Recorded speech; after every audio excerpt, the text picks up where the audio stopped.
So ఇప్పుడు parliament ఎన్నికలు జరగబోతున్నాయి కదా, మీ ఖమ్మం పార్లమెంట్కి ఎంపీగా ఎవరు గెలిచే ఛాన్స్ ఉంది? మన తాండ్రా వినోదరావు గారు అన్న. ఎందుకని? ఆయన బలం మంచిగా ఒక విధంగా ఉంది ప్రజెంట్ ఉన్న సిచ్యువేషన్. ఇందులో బీజేపీ కూడా కొద్దిగా ఫామ్లోకి రావాలన్న ఒక ఉద్దేశం ఉంది మన హిందువులలో. ఓకే, మన దాని గురించి బీజేపీ తాండ్రా వినోదరావు గారు వస్తే బాగుంటుందని మేము అనుకుంటున్నాం. తిరుగుతున్నారా పబ్లిక్లో? మీకు ఉన్నారన్న.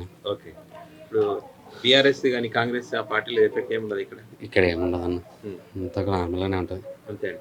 కాంగ్రెస్ 6 గ్యారెంటీలు అంటుంది. 6 గ్యారెంటీలు ఇంకేం ప్రవేశపెట్టిందన్న ఇంతవరకు ఒకటి రాలేదు. ఓకే, ఒక ఫ్రీ బస్ తప్ప ఇంకేమైనా వచ్చిందా? ఇంకేం రాలేదు. ఓకే, దా- దాని ప్రభావం ఏముండదు. ప్రభావం ఏం పడదన్న.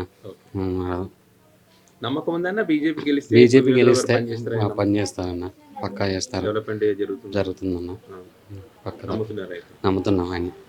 సరే ఆయనకే ఓటు వేయాలి, ఆయనే గెలిపించుకుందామని ఇస్తున్నాం. ఏమైనా పథకాలు అందినేమో? కాంగ్రెస్ పార్టీ వచ్చింది కదా, రాలే.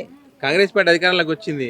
మీకు 2500 ఇస్తామన్నారు, ఫ్రీ కరెంట్ అన్నారు, గ్యాస్ అన్నారు, వచ్చినాయి ఏమన్నా? గ్యాస్ వచ్చింది కానీ 500 ఇయ్యలే, 2500 ఇస్తాడు ఇయ్యలే. ఫ్రీ కరెంట్ ఇచ్చిండు. వచ్చిందా? అంతే. బానే ఉందా మరి అయితే కాంగ్రెస్ పార్టీ? ఏం బాగుంది, సగం ఇచ్చిండు సగం ఇయ్యలే. ఓకే, మళ్ళీ ఇప్పుడు ఎలక్షన్స్ వస్తున్నాయి, ఎంపీ ఎలక్షన్స్. ఏ పార్టీకి ఓటేస్తారు మరి ఈసారి? మోడీకే ఇస్తాం. మోడీకి?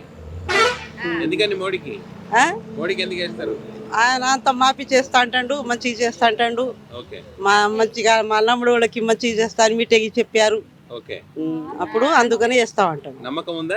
నమ్మకమే ఉంది. సో ఇప్పుడు ఎన్నికలు జరగబోతున్నాయి కదా, మీ ఖమ్మం పార్లమెంట్ కి సంబంధించి ఎంపీగా ఏ పార్టీ అభ్యర్థి గెలిచే ఛాన్స్? ఇప్పుడు ప్రజెంట్ అయితే తాండ్రా వినోదరావు గారు అండి, బీజేపీ అభ్యర్థి. ఆయనకే కొద్దిగా సపోర్ట్ చేద్దామని బీజేపీ చేద్దాం. ఎందుకంటే అంతకుముందు మేము కాంగ్రెస్ చేశాము, వాటి వల్ల మాకు బీఆర్ చేశాము. మేము అన్ని సంవత్సరాలు పరిపాలించినా మాకు ఏ ప్రతిఫలం రాలేదు. అందుకని ఈసారి బీజేపీకి వేద్దామని అనుకుంటాము. అంటే వాళ్ళకి ఛాన్స్ ఇచ్చాము, బీఆర్ఎస్కి ఇచ్చాము, కాంగ్రెస్కి ఇచ్చాము. ఫస్ట్ టైం బీజేపీకి ఇవ్వాలని మాకు ఎంపీ ఎలక్షన్లో. సార్ ఎందుకంటే మాకు నరేంద్ర మోడీ గారు ఆ 3 నెలలకి 2000 రైతుకి ఇస్తున్నారు. అది ఒకటి. ఫ్రీ గ్యాస్, ఉచిత గ్యాస్ ఇస్తున్నారు. ఫ్రీ రేషన్ ఇస్తున్నారు. స్వచ్ఛ భారత్, సీసీ రోడ్డు, వీధి లైట్లు, డెవలప్మెంటు, శ్రీరామాలయం అయోధ్యలో 500 సంవత్సరాల నుంచి ఏ పార్టీ, కాంగ్రెస్ పార్టీ కూడా ఇప్పుడు దాకా దాన్ని పూర్తి చేయలేదు. నరేంద్ర మోడీ వచ్చిందో చేసిండు 5 రామాలయం. అది ఒకటి. 370 ఆర్టికల్ 370 అది గవర్నమెంట్ 70 సంవత్సరాల నుంచి స్వాతంత్రం వచ్చిన కాడి నుంచి అది కాశ్మీర్ ఇష్యూ అంతే ఉంది. దాన్ని నరేంద్ర మోడీ వస్తే 370 ఆర్టికల్ తీసేసి దాన్ని మన దేశంలో కలిపిట్టు. అది ఒకటి.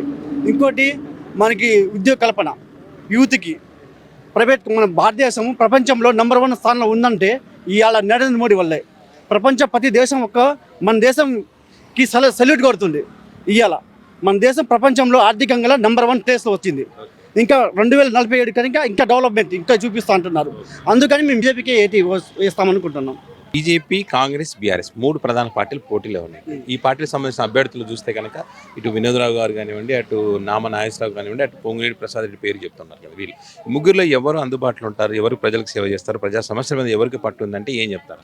ప్రజా సమస్య మీద తాండ్రా వినోదరావు అయితే మాకు ఇప్పుడు అందుబాటులో, ఇప్పుడు మాకు ప్రజల్లో కలిసి మా దగ్గర వచ్చి మా సమస్యలను తెలుసుకుంటున్నారు. అందుకని మేము తాండ్రా వినోదరావుకి సపోర్ట్ చేద్దామనుకుంటున్నాం అండి. అది బీఆర్ఎస్ ఉన్నారు, నామ నాగేశ్వరరావు అంతకుముందు గెలిచారు, ఆమె పని చేయలేదు, ఏమీ చేయలేదు. అందుకని మీ తాండ్రా వినోదరావుకి సపోర్ట్ చేస్తున్నాము. అది కాంగ్రెస్ పార్టీ 6 గ్యారెంటీలు అంటుంది కదా. 6 గ్యారెంటీ అంటుంది. గ్యారెంటీలో అది సక్సెస్ కాలేదండి.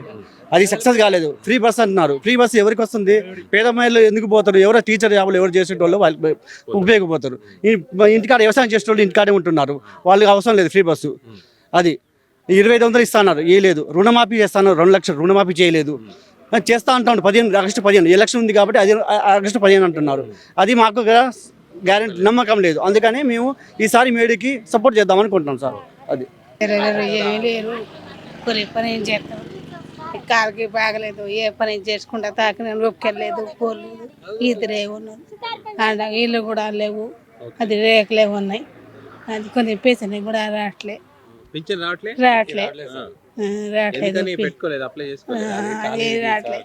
పిల్లలు లేరు, ఏమి లేరు. ఇల్లు కూడా సడన్గా మంచిగా లేదు, రేకులే ఉన్నాయి. చెప్పలే ఇటుకలు పిల్లకొని కట్టుకొని తిడుతూ కోరుకుంటున్నాం సార్.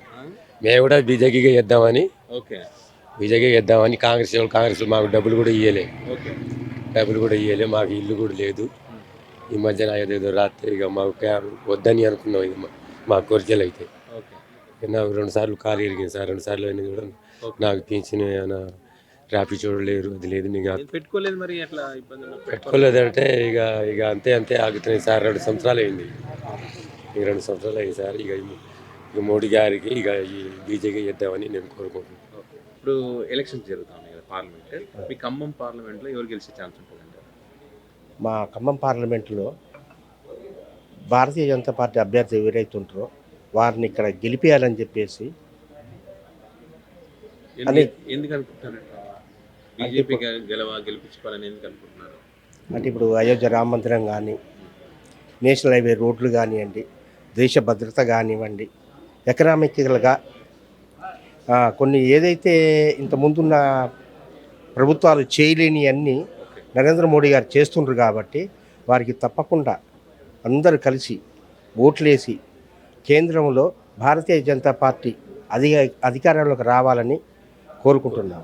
ఇప్పుడు కాంగ్రెస్, బీఆర్ఎస్ ఈ పార్టీ ఉన్నాయి, వాటి ప్రభావం ఏముండదు ఇక్కడ ఖమ్మంలో? అంటే దాని ప్రభావం అనేది ఇప్పుడు ఏదైతే మోడీ గారి చర్స్మా ఉందో ఈ ఖమ్మంలో ఆ మోడీ గారి చర్స్మా అయితే పనిచేస్తుందని అందరూ అనుకుంటున్నారు. దాని ముందు వేరే పని చేయమంటారు? ఏవి పనిచేయదండి. ఈ 6 గ్యారెంటీలు అంటారు కదా కాంగ్రెస్ పార్టీ, ఇంప్లిమెంట్ అవుతున్నాయి. దాన్ని ఇంత మటుకి ఇంప్లిమెంట్ చేసింది ఒకటే చేశారండి. ఆ ఒకటి ఏంటంటే 200 యూనిట్లు కరెంట్ ఒకటి అది చేశారు, గ్యాస్ ఒకటి చేశారు.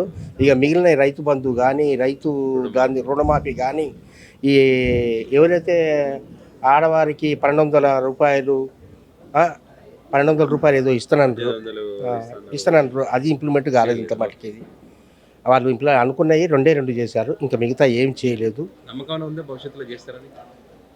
అది ఇప్పటికే వాళ్ళు అప్పుల మీద అప్పులు తీసుకొస్తూ ఉండరు. తెలంగాణ ఇంతకుముందుకే అప్పుల తెలంగాణ అయిపోయింది. ఇప్పుడు ఇంకా అప్పులు తీసుకొచ్చేసి తెలంగాణ ఇంకా అప్పులు బాధగా చేయటానికే కాంగ్రెస్ చేస్తుంది తప్పనిడితే వాళ్ళు ఇచ్చిన ఆ 6 గ్యారెంటీలని అమలుపరిచేది ఎక్కడా కానరాట్లేదు. సో బీజేపీకి ఛాన్స్ ఉందంటారు? బీజేపీకి 100% ఛాన్స్ ఉంది ఇక్కడ గెలవటానికి.